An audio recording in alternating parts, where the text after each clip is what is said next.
everybody, and welcome to this week's AMA. I'm Tim, and today we have Jacob with us. Hello. It's actually, I've been here a few times early on. It's been a while. You may have seen me in the chat, though, a few times. Yeah, I have been in the chat, so yeah, not totally away, but I am here today. I'm excited. It's been too long, so glad to be back, though. Yeah, we are very lucky to have Jacob with us today, and his knowledge is vast, and so hopefully you guys come with some really good questions for us, and we can get those addressed. So before we launch into it, real quick, if you do enjoy this content and if you do like the service that we provide here, please consider dropping a like and subscribing to our channel. That way, make sure to get the word out to other people that may be looking for this kind of content as well. And also our streaming schedule, just a real quick update on that. It is every Monday, Wednesday, and Friday for the US team, and the EU team is on Tuesdays and Thursdays. And Chris, our moderator in the chat, if you can drop our social media schedule for all the people that are here, that way they can get a look at our exact schedule. But without further ado, I think we should just launch into it. Yeah, absolutely. Sweet. All right. Yeah, don't want to miss our times. Yeah, we need definitely. to get into the streams and let us answer your questions.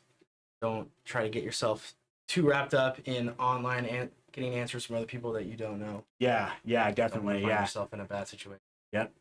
All right. So real quick, I also want to give a shout out to Linwood Jones. You show up to all of our streams, and we very much appreciate your support. And it's good to see you. I hope you're doing well.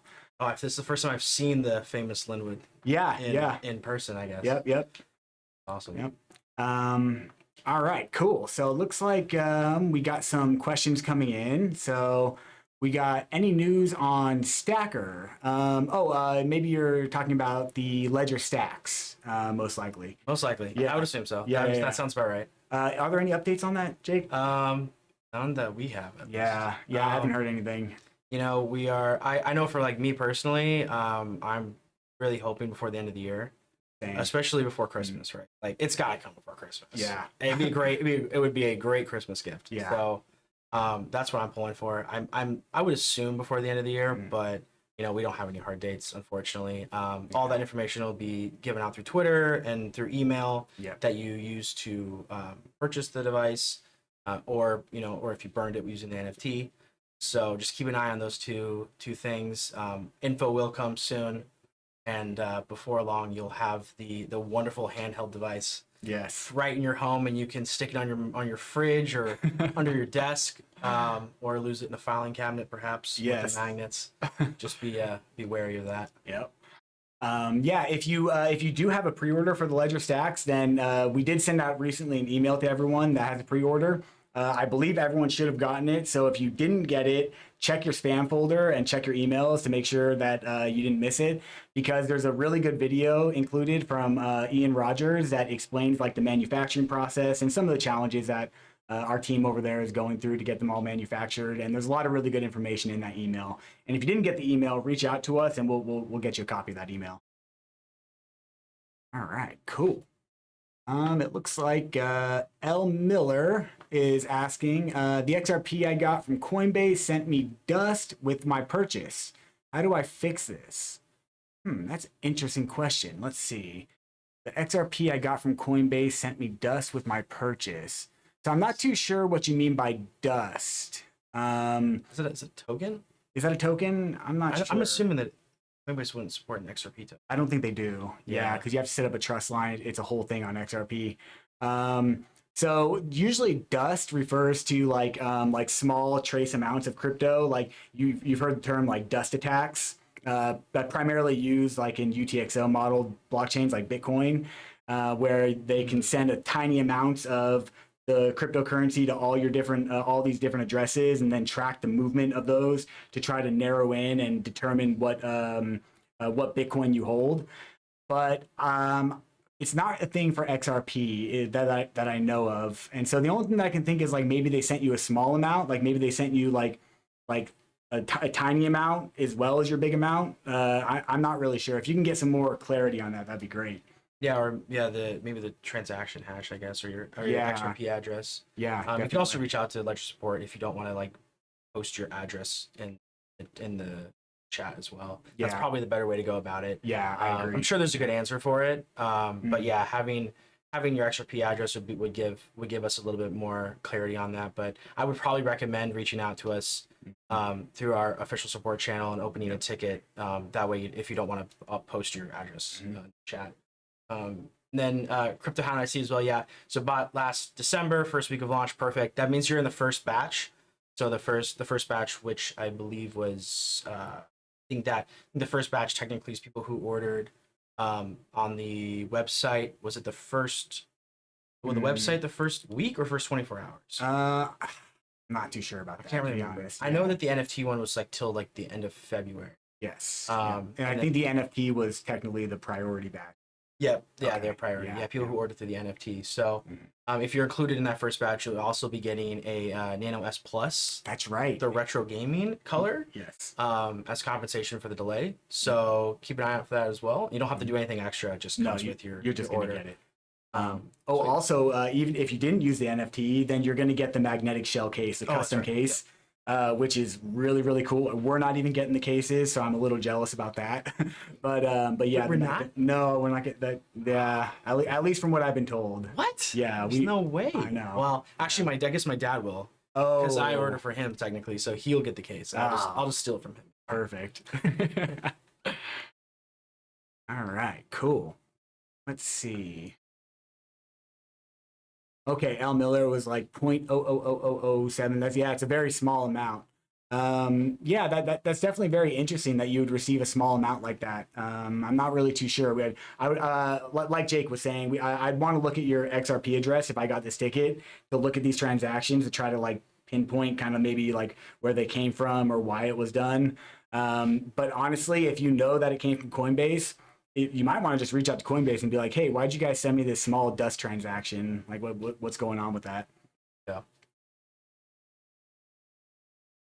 Cool. Looks like we've got from Chris Edge is asking, when will the CL card be available in the United States?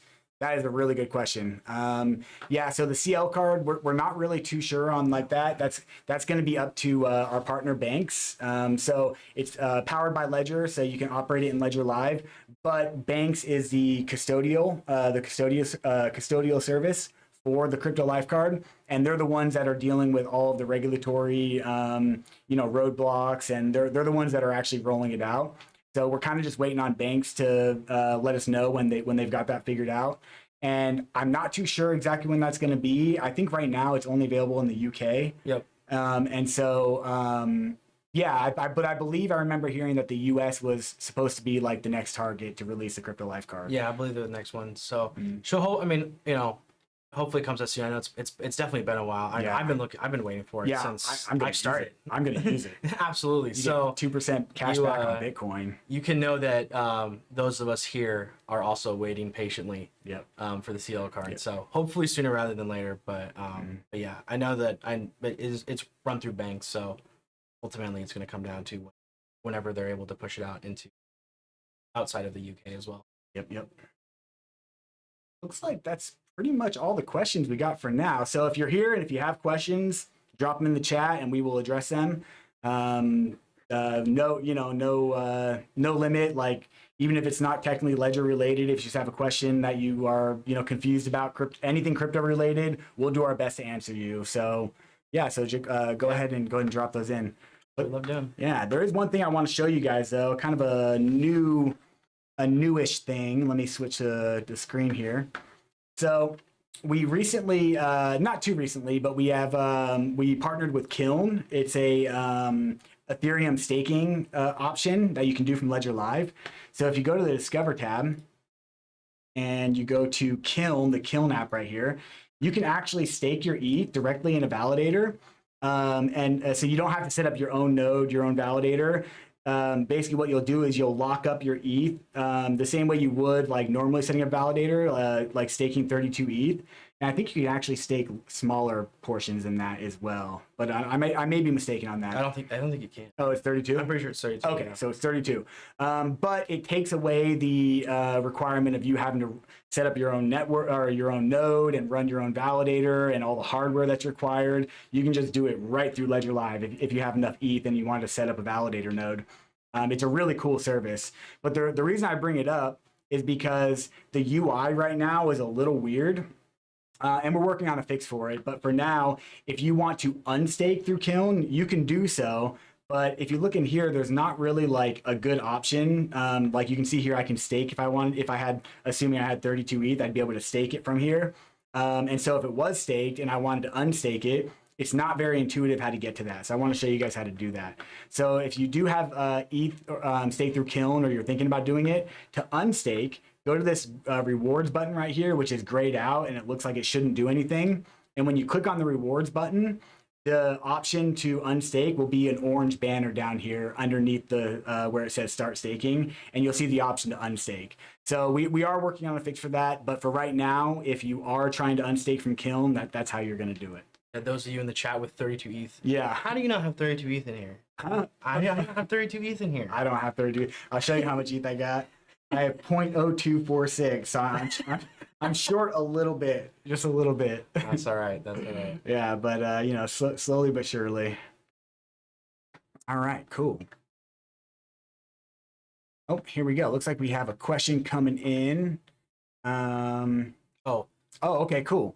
So it looks like our mod is saying that Kiln does offer pooled staking now, so you don't need 32 ETH to stake your Kiln. Even better. Yeah, that is cool. That is super cool. All right, so looks like we got from Linwood Jones. How do I get my total amount from Ledger Live to match up with what my phone shows? That's a good question. Yeah, so if you're having a mismatch between what you're showing in Ledger Live desktop versus mobile, and you have all of the exact same accounts, that would be the first thing to look out for, to make sure that you have all of the exact same accounts added in. Because remember, your Ledger Live on any device you use or any computer that you use is its own individual session. So it's not like a banking app where you can log into your banking app on multiple computers and see all your same stuff. You have to actually add the same accounts in. And so first thing to check for is to make sure that you have all the same accounts. And the easiest way to make sure about that is to just sync your mobile device with Ledger Live Desktop. So you can come here to Settings, Accounts, Export Accounts, and then it'll generate this moving QR code thing right here. And then in the Ledger Live app on the mobile phone, you can go to Import Accounts, and then you can scan that and you can import all your accounts into Ledger Live Mobile. Now, if you already did that and you're already certain that your accounts are the same, the go-to thing is to first make sure you're on the latest version of Ledger Live, which if you go here to the About tab. 2.69. 2.69, yep. And on mobile, do you happen to know what it is for mobile? I think it's 2.30. 2.30? I think. 2.30. Yeah. I'm maybe Chris knows. Yeah, maybe Chris knows. Yeah, Chris, can you get us the latest version of Ledger Live Mobile? So if you are up to date, then the go-to thing to do is to clear your cache, because you're probably having some kind of an account synchronization error, either on mobile or on desktop. And so the steps are going to be about the same. So both on mobile and desktop, you're going to see a little gear icon up in the top right corner, and then you can go to the Help tab, and then you can go to Clear Cache, and this will force your accounts to resynchronize with data from the blockchain. And so you're going to want to do that on both desktop and mobile, and it should resync, and it should show you the same values. All right. Sweet. Looks like we have, so we already addressed the stacks question. So if you go back in the chat, we kind of already addressed it. Unfortunately, we don't have any updates on the release date of the stacks. That is going to be, our marketing team will put out that information once it becomes available to all of us. So yeah, so be on the lookout for that. Monitor your emails and monitor our Twitter page for updates on that. Okay, it looks like 3.30. 3.30. Yeah, 3.30. Yeah, okay, you were close. That sounds right. You were close. I knew. Yeah. I was 100% sure. I was like, man, that doesn't feel quite right. But yeah, 3.3 sounds right. You know, it's hard because I hardly ever use Ledger Live Mobile. I know. It's a great app, but I just do all stuff from the computer all the time. I never use it enough. And so it ends up being super outdated whenever I do use it. And I'm like, oh boy. Yeah. So running those same problems that Linwood runs into. Yeah. Yeah, you're most welcome, Linwood Jones. Yeah. I will say, actually, I had when I updated my phone, I got a new phone. I still had my old phone. I hadn't opened it in like a couple, like might have been like 8 or 9 months. Mm-hmm. And then so recently when I went and opened it, I still had it wasn't connected to the internet, so it had my ETH balance back when ETH was at like 4K. Oh. And so I was looking at my Ledger Live like, oh, look how wonderful this looks. Amazing. I have so much ETH in my account. And then sure enough, once I connected the internet and updated, I was like, oh, never mind. Oh, disregard. That's right. That's where we are. That reminds me of there was that one issue and that we were having with Bitcoin. Remember with Bitcoin, the UTXO, those double counting UTXOs? Yep. Oh, that was such a terrible glitch. So basically, the way that worked was there was a glitch in Ledger Live that was causing the application to double count UTXO addresses. Because remember, with Bitcoin, every time you send Bitcoin to your account, you get a new address. And so Ledger Live, and those are your UTXO addresses. Ledger Live was double counting those for a while. So people thought they had twice as much Bitcoin as they had for like a long time. And then we finally caught it and we fixed it in an update and everyone updated. And suddenly we got swamped with support tickets like, hey, where's all my Bitcoin? And it was just, it was a whole thing. That's so brutal. Yeah. It's like counting your change twice. Yeah. And then it's just like, oh, yeah, you don't actually have that many quarters. Yeah. All right, cool. Oh, sweet. It looks like, totally. Chris, if you want to share that video in the chat. Yeah, probably just link. If you want to link that video in the chat. Looks like our moderator found the video that with the manufacturing stuff that I was talking about with the Ledger Stacks from Ian Rogers. It's a really cool video. It's kind of like a inside view in the manufacturing process of the Ledger Stacks and some of the challenges that they're facing doing it, because it is a first of its kind device. These things have never been made. There's no other device on the market in any industry that has the curved e-ink screen. And with it comes, a lot of new technical challenges that we've all had to overcome. Okay, so it looks like we've got about a custom nano, actually. Which one is that? Yeah. Let's see.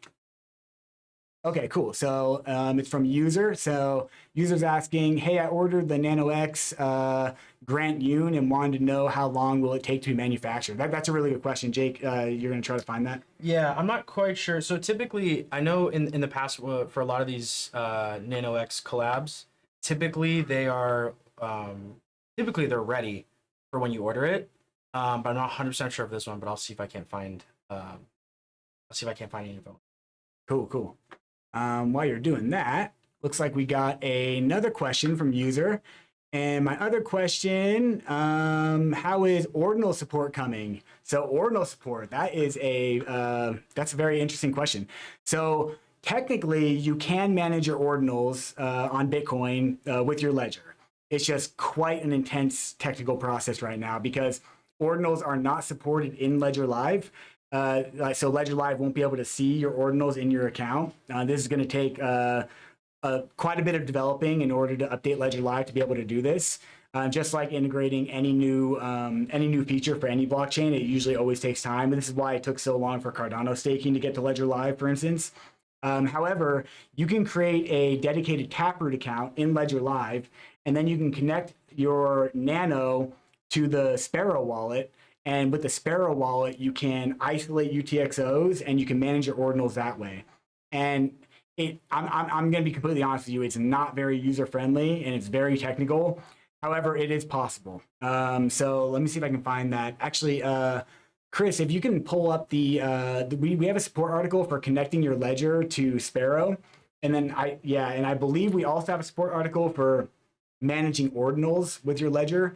If you can try to find those support articles and share them in the chat, that'd be great. Oh, sorry. No, go ahead. I was just gonna say, just for an update for the Grant Yoon ledger. So production starts upon orders, and then shipment will happen within 90 days. So you can expect within 90 days, shipment will start, and with that as well, we'll likely make an announcement on Twitter. But you can also check on the order. You going through the my order flow, you should be able to check if it's shipped yet. You should get an email notifying you when shipment has started. But within 90 days is when you can expect those to start shipping out. And Those are sweet. Are they? I don't know if you've taken a look at No, them. I haven't. Can we It's pull like, them up? yeah, it's like it's like it's almost like I don't want to call it a cow color, but it's like black and white, black and white with dots. There's a, Oh yeah, it's right here. shop, Yeah. link. I believe though they are out. They are sold out, and yeah, they're really nice. Okay. Oh wow. Yeah, that is really cool. Yeah, that's sweet. Yeah, lots of custom nanos. Cool, sweet. So let's see. Looks like we got another question coming in from Holy Smoke. Do you want to hit that? Yeah, we got so from Holy Smoke we have how do you connect your Ledger wallet so you can bridge from one chain to another chain? I've tried to bridge my Engine coin from Ethereum to Engine chain so I can stake my coins at Kepler. It's a good question. Injective, maybe. Is that injective? Yeah. Okay. I'm not sure what bridge will allow you to bridge Engine from Ethereum to, I'm assuming, the Engine mainnet. I can't think of one off the top of my head. Let's see if we can find it. We probably have a support article. Oh, Soon. there's the nano, by the way. I had Ledger Live blocking that. Let's see if I can find this real quick. So, is it Engine or Injective? So See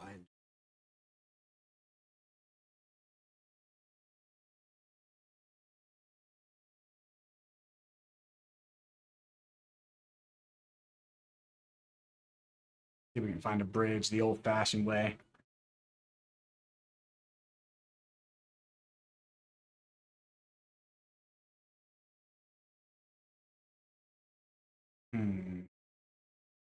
what if you do it? I can't do it. I I wonder. don't think so. So, it's on Cosmos. Yeah, because ETH is not IDC, not yet anyway. Yeah. You have a Medium article here. That's always very iffy. Let's check it out though. Labs. Bridge is now live on Injective Hub. On Injective Hub.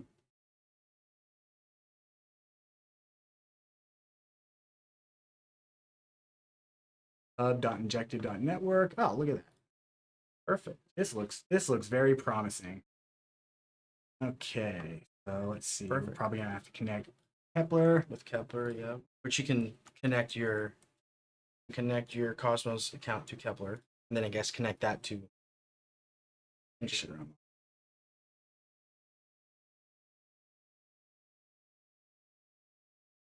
Okay. Oh, you can connect MetaMask. Wait, let's see. Do I have MetaMask locked? You're on the Flare menu. Oh, I am. Boop. All right. One. Perfecto. Use MetaMask. Good. Connect with. Sure. All right. Look at that. So we got a bridge here. Yep. There she is. There she is. All right. Cool. So this is ETH to Engine. I don't know if you've got Engine on ETH. Yeah, that's a good question. I mean, it almost seems like it might just be better to swap your Engine into ETH. and then bridge it to Engine. Yeah.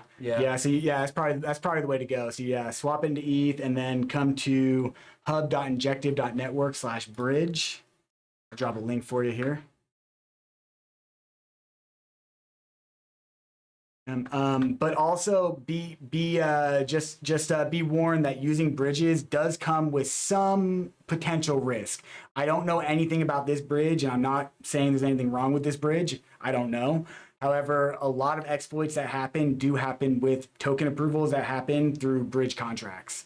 So make sure that you trust the source, and definitely do a lot of research and make sure that this is something that you want to use before you launch into it. Yeah, and I would say also, depending on, I don't know what, maybe if you're using an exchange as well, you could probably send the Engine back to an exchange and then withdraw over the Engine mainnet. Yeah, depending if they support it or not. That's true. I don't know. That would be the easier way to do it typically. Yeah. Honestly, most likely KuCoin. KuCoin supports a lot, although I don't think they are available for the US anymore. They're not? I don't know. Last time I tried to get into it, it said no longer available for the US. That wouldn't surprise me. Yeah. I feel like that's important. Yeah.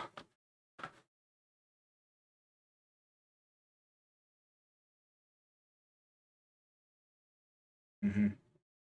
You're saying only injective chain support. It's Ethereum chain. Yeah, so it looks like you can with this bridge. Yeah, but You can definitely, check in yeah, the wallet. Maybe in the wallet. I guess you can probably view. I don't know if it would show tokens in here. yeah. I don't know. I don't have anything on this Yeah. network, so it definitely won't show anything. Yeah, I would say probably swapping your engine into ETH and then bridging your ETH into engine is probably the way to go here. Hmm. Um, Yeah, yeah, I agree. yeah, but I would like I said, it'd probably be good to do your own research on what bridge to use. I'm assuming that this one's fine. It looks familiar. I feel like I've actually seen this I've before. come across this at some point. But yeah, Yeah, we're not here to give you any advice in yeah, that yeah. regards. Quite the contrary. We are here Yeah. to That's the only way warn to you bridge. of all possible threats, Perfect. which is why I brought up the whole bridge thing because yeah, bridges they do get hacked sometimes.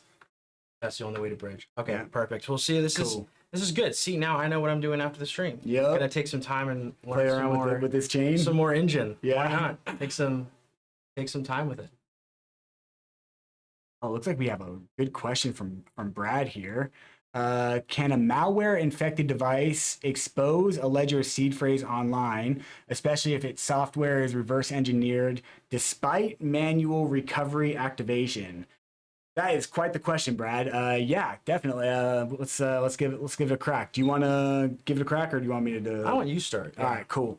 All right, Yeah. let me read this again. So, can a malware infected device That's expose? really So yeah, so first off, for as far as getting malware infected onto a ledger,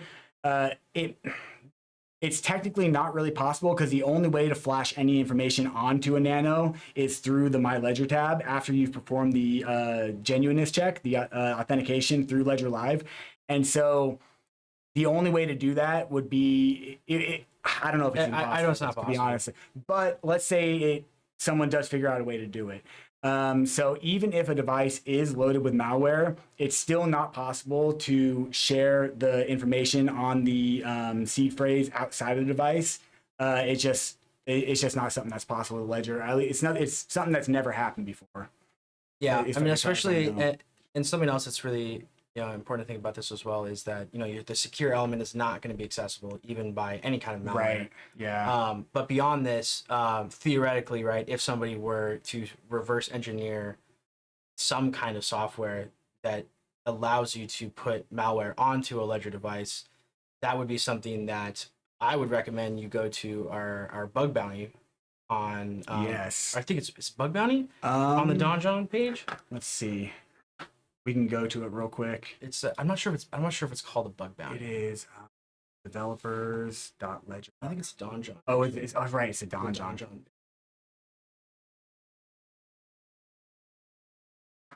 Donjon.ledger. Yep. All right, And cool. then- The bounty. Yep. Yeah. So Yeah. the bug bounty program. Yep. So this is a way that you're going to be able to get paid a substantial amount of money for any kind of vulnerabilities that you find with the Yeah. device, or I think through Ledger Live as well. Mhm. I'm assuming that's the web bug bounty program. Yep. So if you're somebody, Brad, if you're somebody that wants to reverse engineer the software and get malware installed, this would be a good way to get paid for it. Yeah. If you can figure out a way to do that, our team would be very interested in how you did that. But that being said, because I also see that you're talking about wary of device connections. Don't be worried about device connections. Even like Tim was saying before, even in the theoretical world where malware was loaded onto the device, that would prevent the device from being able to pass the genuineness check, and so you wouldn't be able to interact with Ledger Live. Period. In that case, you wouldn't be able to access your accounts. Yep. So you wouldn't have to worry in that case. But it is a great question, though. Yeah, it is a really good question. I would highly recommend anyone that's kind of interested in that kind of question or that kind of topic to take a look through the donjon.ledger.com page. Yeah. It's actually one of the this is like the security team within Ledger. Yeah. This is the secret team that is tasked with doing anything and everything possible to breaking our security. Not just our security though. Others. Everyone else's security Yes, too. everyone Yeah. everyone's security. Yeah. this group is legit. They are the bosses, the secret bosses that keep us all safe. So they're great. They're super bunch of great info on this page. Ton of great articles, and actually they also talk about previous claimed bounties. So previous like vulnerabilities that were found and then fixed eventually. But I think they pay out in Bitcoin. Is it Bitcoin or? Do they pay in Bitcoin? That's kind of cool. I'm pretty sure. That makes sense. Yeah, I would definitely check out this page though. It's just donjohn.ledger.com. I'll just go ahead and drop it in the chat for you.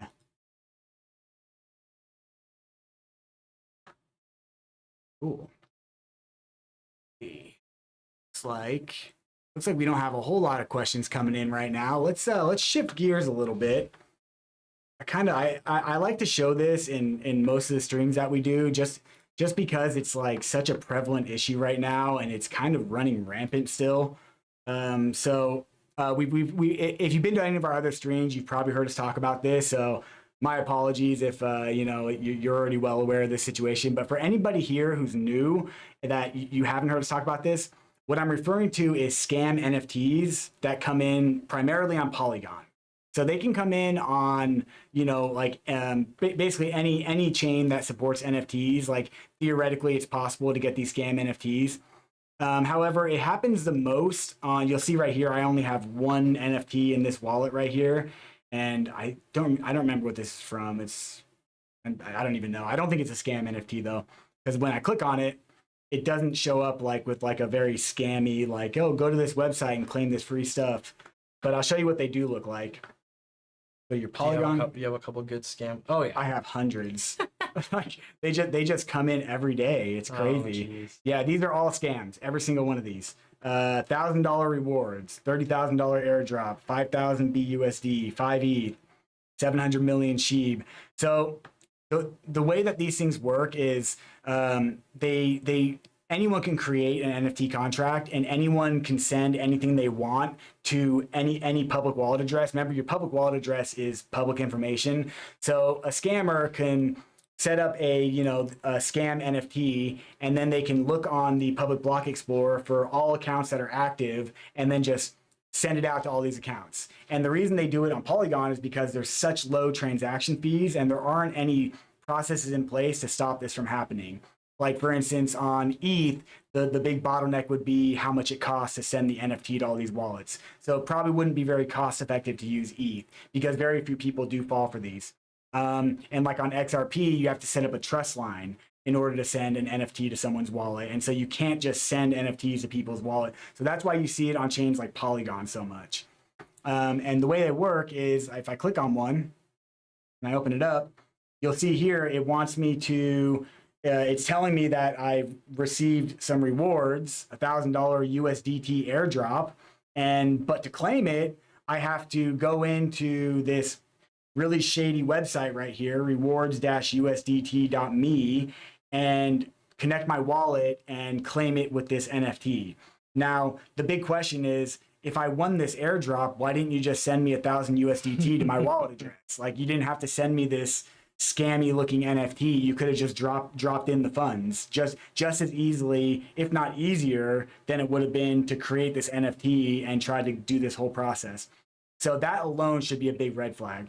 And the way they get people is by itself in your wallet, it can't really do anything to hurt you. It can't steal your funds. It can't compromise your accounts. It can just sit there and hope that you go to this website, connect your wallet, and then sign whatever transaction that they try to get you to sign. And typically it'll just be a transaction to send all your ETH out of your account, or a transaction to send all of your tokens or all your NFTs or something like that. Yep. However, as long as you don't do that, then the best thing to do is just to ignore them. Do you have anything to add on these? You're kind of the NFT guy. Not really. I mean, I think again, the thing is, like, at the end of the day, if you see these in your account, there's not a whole lot to worry about. Obviously they're super annoying, and as Tim showed, you're going to get a lot of them. But they're unfortunately, I mean, they're really just like, at the end of the day, it's just like spam email, right? It's annoying. You can filter them out. You can hide them within Ledger Live, and that's what recommended to do. just don't navigate to the website. That's all you really have to do to avoid the scam attempt that they're trying to do to you. And obviously, if something is too good to be true, it probably is. So, Very much so. if you're not getting airdrop, if you're not getting the 1,000 USDT directly, you have to claim it with an NFT that was giving you. Obviously, that should be red flags enough. Yep. All right, cool. Looks like we got some other questions coming in. Looks like we have two Brads in the chat. The first Brad said, "Thank you for clearing that up. I do have a flash smartphone and figured I should not connect to it." Yeah. Yeah. So honestly, even with a smartphone that does have malware or some kind of viruses on it, it won't be able to breach your ledger. The worst that can happen is that maybe you have something on your phone that might try to trick you into like tell you the transaction details are different than what you're actually signing. But when you go to sign it on your Nano is going to tell you exactly what you're signing. So so there's really not too much of a concern there. However, it's not a good idea to have any malware on any device that you have. And you should run regular virus scans on your computer and your smartphone just to make sure you clear those away, because they can hurt you in other ways, not just stealing your crypto. Exactly. All right. Like this Brad number 2 is asking, is Ledger actually safe with a backdoor being able to be created? Obviously. So yeah, so your Ledger is definitely very, very safe. There is no backdoor. There never was. There never will be. So yeah, so you don't have to really worry about that. There's really nothing more to say there. Yeah, I mean the idea that Ledger Recover is a backdoor is a common misconception. Yeah, I think yeah. a lot of people have, or at least a lot of people did. I think it's definitely changed over time. Yeah. We've put out a lot of great information on YouTube, on Twitter, multiple articles. Our CTO putting out Twitter threads, blog posts that go into Ledger Recover in depth, and talk about the security behind it, the process behind it. Ledger Recover is actually fully open sourced, and it should be able to break down all the answers to many of the questions that people have regarding the concerns behind Ledger Recover. It's important to know that with this process, the way that Ledger Recover works is that this is something that you have to sign up for. And what I mean by that is you have to go through an extensive ID verification process, as well as you setting up with like billing information. So you have to go through an extensive setup process to even be given the opportunity to be asked whether or not your device wants to encrypt and shard recovery phrase for backup. And again, that's a process that can only be initiated by you with the device. This is not something that we can do or Ledger can do for you. So it's not a backdoor in the ID. We're able to extract the recovery phrase from your device. That's just not with Ledger Recover. Yeah, we've recently gone through many trainings on it. Ledger Recover is actually really crazy. Like it's really cool. Yeah. Like it's very technical the way it works. I want to share with you guys these blog posts that Jake just mentioned. It's kind of a technical read, but so right now we have 6 parts that are out. You can see here part 1 through 6. And does part 1 link to part 2 and then like so on and so forth? Does it? No, I don't think it does. It'd be nice just that we could probably post the first part. Yeah. Then, it does. Okay, perfect. Look at that. I've been sending people all 6 parts in their own link. All right, cool. All right, so I'm gonna go ahead and drop this. This is part 1 of the blog post. Part 1, Ledger Recover. And yeah. And these blog posts also come in tandem with the open source roadmap, which is we've accelerated and it's growing. Before Ledger Recover is released, it will be fully open source. Ledger Recover is. Yeah. Yep.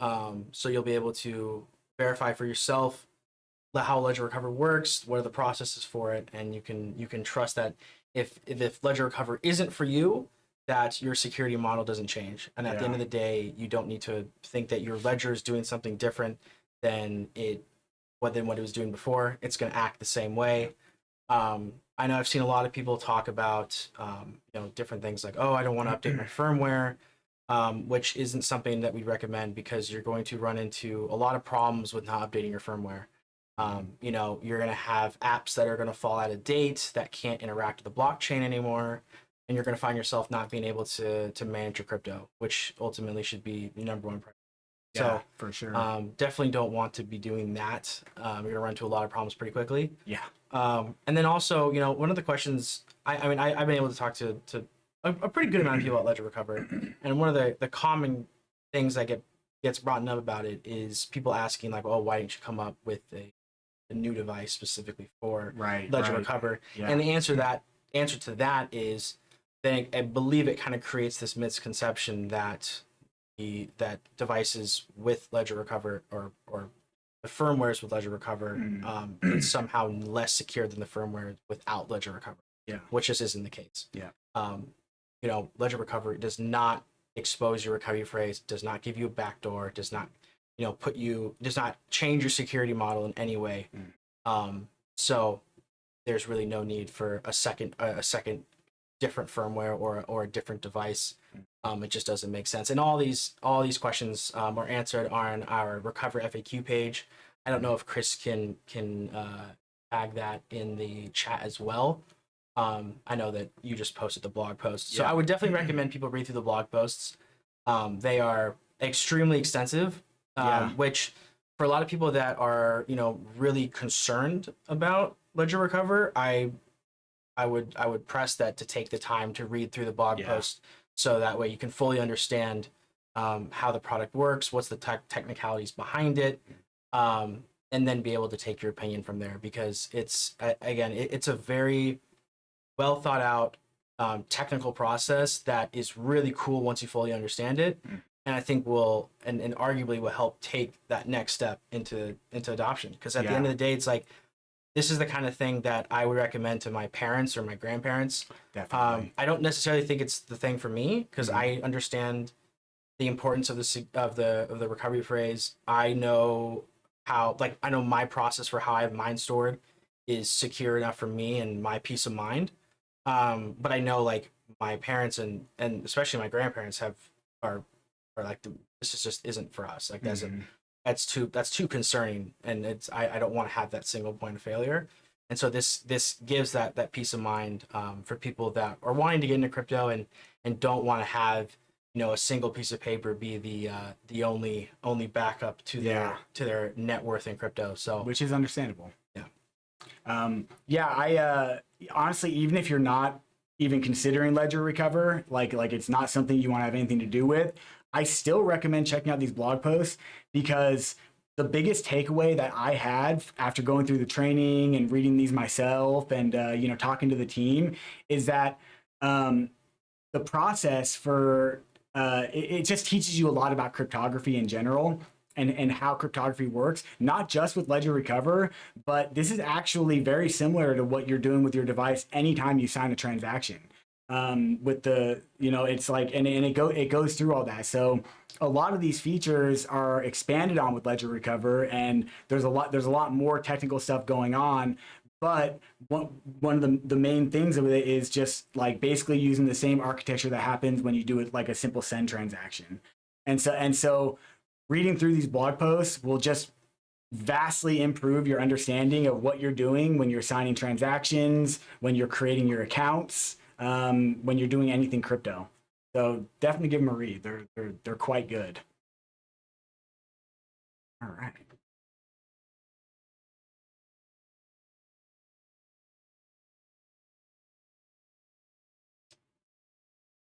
Not just like, I think actually most of the firmware is open source.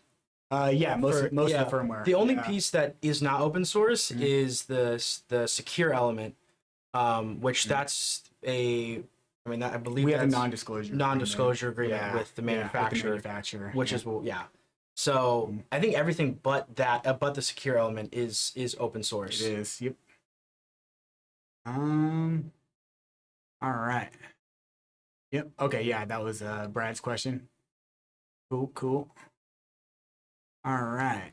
Mike Mean is saying, let's see. Your CEO said authorities can seize my funds if they don't like what I'm doing. Is that true? If I don't sign up for Ledger Recovery?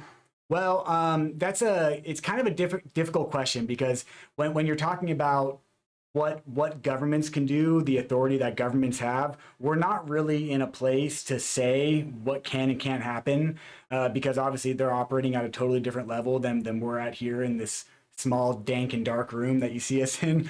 However, I will say that with Ledger Recover, it's split up between these three different places in three different parts of the world. So not only would you have to have like a government coming in, but you'd also have collusion between governments to do that. I'm pretty sure we also answer this question on the FAQ.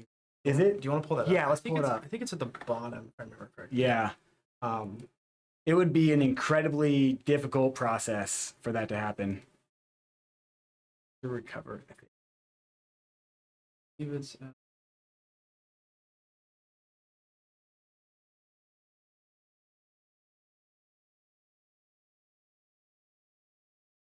I think this one. Oh, okay. Yeah. So. Oh yeah, look at that. Yeah. So if you're, I would almost, I would say we should probably post this. Yeah, as well. let's do it. Here, I'm gonna drop it for you guys. For Mike, at the bottom of this page that we're posting in the chat, we actually have an answer to this question, which talks through coin cover. So I will defer to the information on the page. Yeah. In regard to this question, I think that it's going to give you the best answer, probably better than one that we can give you. Definitely. Definitely no expert in that. Strava, I don't like the idea of Ledger Recover, and that's totally fine. Yeah. I think it's totally fine to not like the idea of Ledger Recover. Yeah. I mean, the way I've been talking to people is like, if you're worried about Ledger Recover or you don't like the idea of it, then it's not for you. Yeah. Because, that means that you understand, you at least have the understanding of like, what it means to have a recovery phrase and the importance behind it. And if you're somebody that wants to be the only one in full control of this and are willing to accept the risks that come with that too, then Ledger Recover is not for you. And then again, like the beauty of it is your security model doesn't change with your Ledger device. It doesn't change. As long as you don't sign up for Ledger Recover, as long as you don't, go through the extensive ID verification process and pay for it, then you never have to worry about ever having to interact with Ledger Recover with your device. Yep. All right. Yeah, no problem, Brad. Yeah, definitely check it out. Yeah, for sure. It's a good read. Yeah. Yeah, open source is good. Agreed. Yep. Yep, we answered that. Yep. Definitely. Open source is very secure. Yep. Publicly auditable. Agreed. Mike Mean. I think we did answer Mike Mean's question, right? Yep. Yeah. Okay, cool. All right. We answered Mike Mean's question. Yep. Cool. All right. All right, sweet. Looks like we got a next question from JS. Does staking on-chain with Kiln through Ledger Live incur fees with them on Ledger? If so, what are the fees? Yeah, that's a great question. So you will have to pay fees when you actually set it up, I believe, because you have to pay an on-chain fee. So it's always going to be the sender's wallet that's responsible for paying the fee. However, once you get it staked, there won't be any additional fees. There will also probably be a fee to unstake, but there won't be any additional fees while it's staked. Yeah, I believe so. Yeah. I don't know a ton about Kiln staking, but that sounds right. I'm assuming that if you go to our support page and the Kiln support page, that info is probably there. Yeah. As well as reaching out to Kiln directly. Yeah. Because like most of our providers within Ledger Live, they're actually the ones operating the service. Yep. And so they'll be able to have that information for you as well if you reach out to them directly. Yep.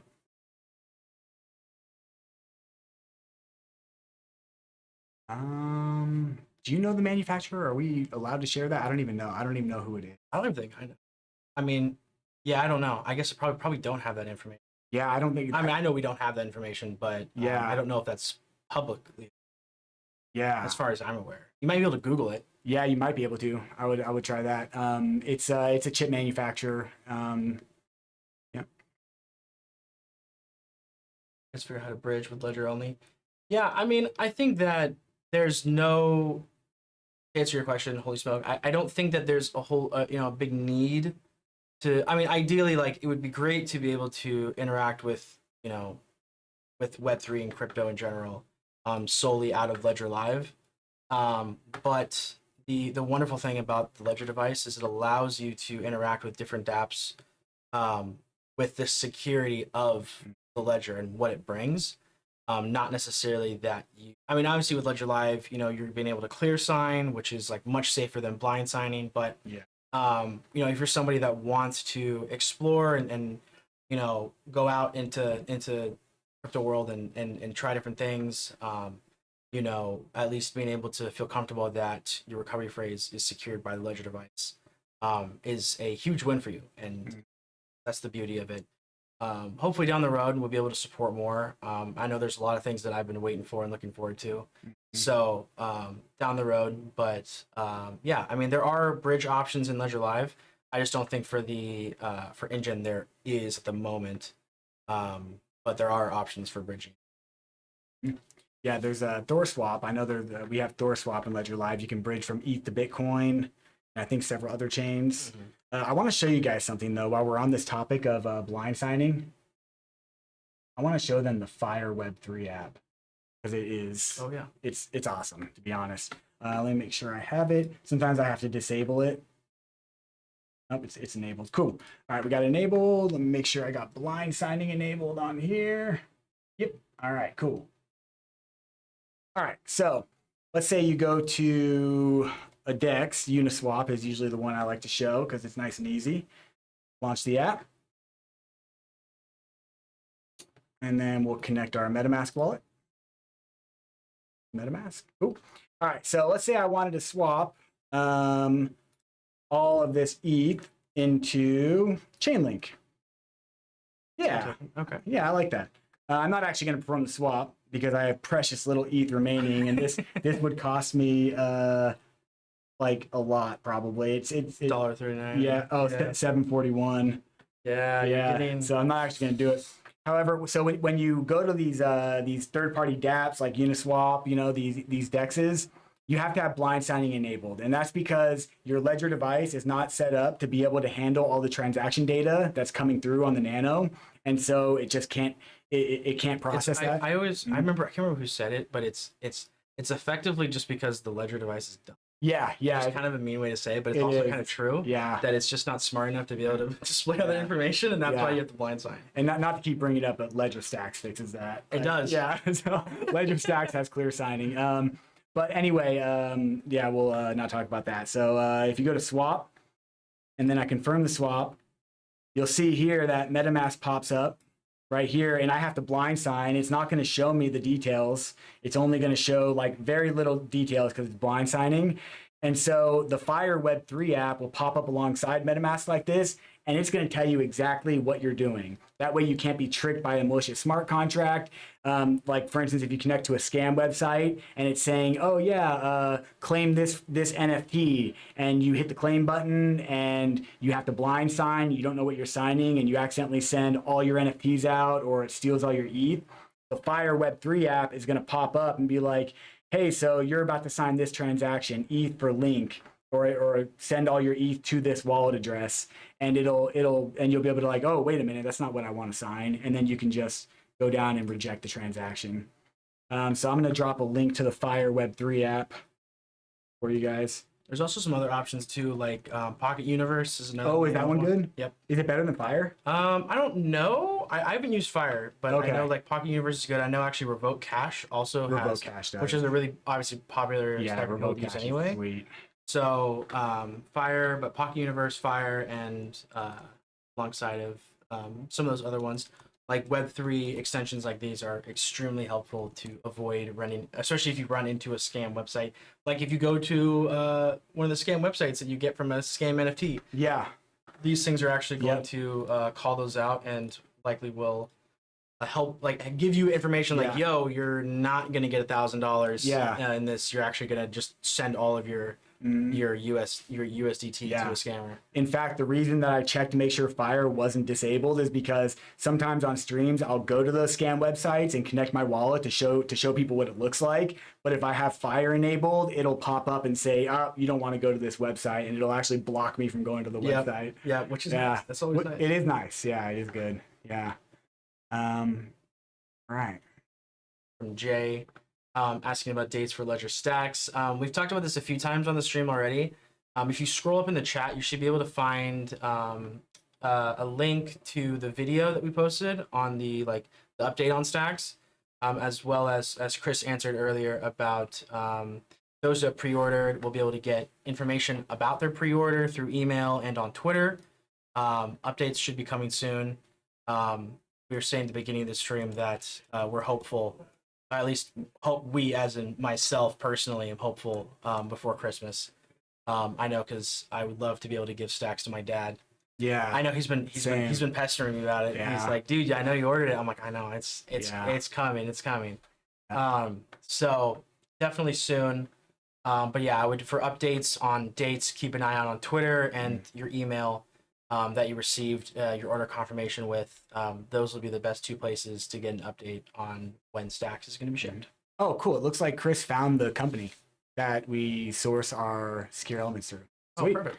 All right. So looks like Fitzgerald Vela is asking, hi, why my Illuvium value is not showing in USD in my portfolio. So I just checked while Jacob was giving you that information, and it looks like it's fully supported on Ethereum and Binance Smart Chain. So the most likely reason for this is maybe your Ledger Live is out of date. So go to your Ledger Live. Let me show you real quick. Come up here to the little gear icon up there, and then go to About. And if you're not on 2.69.0, then definitely get your Ledger Live updated, and it should help. If it's still not helping, then go to the Help tab and clear your cache, and hopefully that helps. But it says it's fully supported, so it should be good. And if you go through both of these and you're still not able to see the USD value, feel free to open a ticket with us, and we will investigate that for you, and we'll figure out whether or not counter values might be down for it. That's what it happens all the time, so it's not super uncommon. Yeah. But it is supported, meaning that it should be showing the USD value. So there's definitely a way to fix it. Yeah. I see there's some comments about like not using extensions, primarily MetaMask, because they collect user data. So one thing to keep in mind when you connect your ledger to MetaMask is that you're not ever sharing like your private keys or anything. And so while MetaMask may or may not, I haven't really looked into it too much. Like while they may be doing that, your actual account that you put in, that you add with your Nano, is not tied to your identity in any way. So like, so you can still sign transactions and do things. I guess technically like that could be done through like the IP address, and I'm not really too sure. Yeah. However, I will say that your private keys are always safe in this way. It's just as safe to use MetaMask as it is to use Ledger Live, as long as you're using your Nano and you're not sharing your private keys. So yeah, user data may be a concern, but from like personally my own standpoint, as long as I can be sure that my private keys and that my crypto is safe, then I still use it. Looks like we are rolling up to 5 o'clock here. Oh shoot, we are. All right. It kind of went by quick. Yeah, it did. It always goes by quick. Wow, it's actually 5:01. Sweet, and I think we pretty much answered most of the questions. Yeah, we definitely answered that. Fire extension for Chrome, no line of defense. Yeah. Line of defense. Go away. The Fire Web 3 app is sweet. All right, let me switch back here. All right, cool. So yeah, it looks like we answered pretty much all the questions. I do apologize if we did miss your question. I think we hit everybody, but yeah, but if we didn't, then definitely show up. We have a live stream going on tomorrow from the EU team. It's going to be at 7:30 a.m. Pacific Standard Time, so a little bit earlier than we do it. It's because they're over in Europe. And so, yeah, definitely pop into their live stream if you still have questions. Our next live stream will be on Friday at 10 a.m. Pacific Standard Time. Where we'll be doing a live onboarding, where we'll be setting up a Nano. Love Yep. those. Those are always fun. Yeah, and then that'll be for the first half, and then the second half we are going to do just more AMA because most people end up showing up because they just have questions anyway. Hey, and we love to answer. Yeah, yeah, That's what we're here for. yeah. Cool. Well, yeah. So thank you everybody for showing up. And once more, if you do like this content, if you found this at all helpful, please consider dropping a like and subscribing to help get the information out to more people. And I hope you guys all stay safe and have a wonderful rest of your week. Enjoy Wednesday.